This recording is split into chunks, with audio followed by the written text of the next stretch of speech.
बात सुनो। कृष्ण कहते हैं, आज हम जीवन की एक ऐसी भावना पर बात करने जा रहे हैं जो इंसान के अंदर कभी न कभी पैदा हो ही जाती है। वह भावना है क्रोध। क्रोध एक स्वाभाविक घटना है। क्रोध एक स्वाभाविक भावना है। हर इंसान को कभी न कभी गुस्सा आ ही जाता है, लेकिन समस्या तब शुरू होती है जब क्रोध हमारे ऊपर नियंत्रण करने लगता है। भगवान श्री कृष्ण कहते हैं, जीवन के बारे में एक गहरी बात कही है उन्होंने। क्रोध मनुष्य की बुद्धि को नष्ट कर देता है। जब इंसान क्रोध में होता है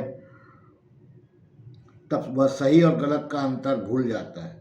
उस समय ऐसा निर्णय ले लेता है जो बाद में उसके जीवन का सबसे बड़ा पश्चाताप बन जाता है, पछतावा बन जाता है। मित्रों, आपने अपने अपने आसपास भी देखा होगा, कितनी बार छोटी सी बात पे बड़ा विवाद हो जाता है। कभी परिवार में किसी बात को लेकर बहस होती है, कभी दोस्तों के बीच तकरार हो जाती है, कभी समाज में छोटी सी बात हिंसा तक पहुंच जाती है। इन सभी घटनाओं के पीछे एक ही कारण होता है, वह है क्रोध। क्रोध इंसान के भीतर ऐसी आग पैदा कर देता है जो पहले उसकी सोच को जलाती है, फिर उसके बाद उसके रिश्तों को। एक क्षण का क्रोध कई सालों की दोस्ती को खत्म कर देता है। एक क्षण का क्रोध परिवार को तोड़ सकता है, और कई बार तो एक क्षण का क्रोध जीवन भी बर्बाद कर देता है।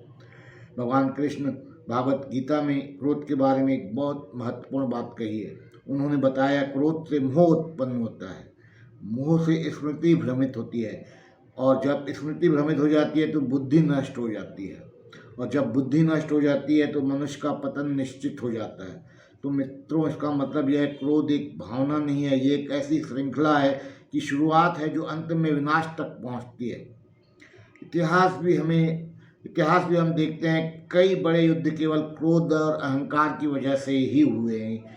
कई राजा केवल गुस्से के निर्णय को लेकर ही अपने राज्य को संकट में डाल देते हैं।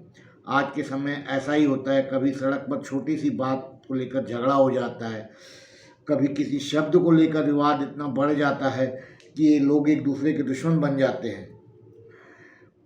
मित्रों, जब क्रोध में होते हैं तब हम अपने शब्दों पर नियंत्रण खो देते हैं। हम ऐसे शब्द बोल देते हैं जो सामने वाले को बहुत गहरा आघात पहुंचा देते हैं, और शब्दों का घाव कई बार तलवार के घाव से भी ज़्यादा गहरा होता है। इसलिए कृष्ण भगवान का संदेश बहुत स्पष्ट है। सच्चा वीर वह नहीं जो युद्ध जीत ले, बल्कि वह है जो अपने क्रोध पर विजय पा ले, क्योंकि अपने मन को जीतना सबसे बड़ी जीत होती है। अब प्रश्न है कि क्रोध को कैसे नियंत्रण किया जाए। कृष्ण भगवान इसके लिए कुछ सरल उपाय बताते हैं। पहला उपाय, धैर्य। जब क्रोध आए तो तुरंत प्रतिक्रिया मत दीजिए, कुछ समय के लिए रुकिए, गहरी सांस लीजिए, अपने मन को शांत होने दीजिए।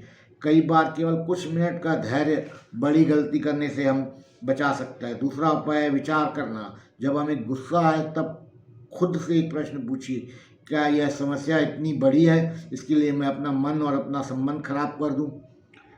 अक्सर उत्तर होगा नहीं। तीसरा उपाय, समझ और करुणा। कई बार सामने वाला व्यक्ति किसी परेशानी में होता है, वह तनाव में होता है, इसलिए उसकी बात हमें कठोर लगती है। अगर हम थोड़ा धैर्य रखें और समझ दिखाएं तो बहुत सारे बात अपने आप खत्म हो सकते हैं। मित्रों, जीवन बहुत छोटा है। अगर हम हर छोटी बात पर क्रोध करेंगे तो हम अपने ही जीवन को दुख से भर देंगे। कृष्ण हमें यह सिखाते हैं कि जीवन में शांति सबसे बड़ा धन है, और शांति तभी मिलती है जब हम अपने मन को नियंत्रित करना सीख लें।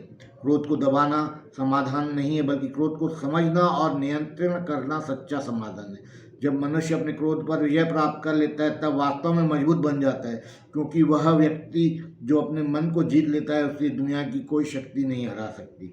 मित्रों, आज की इस कड़ी में कृष्ण का संदेश यही था। अगली कड़ी में फिर मिलते हैं।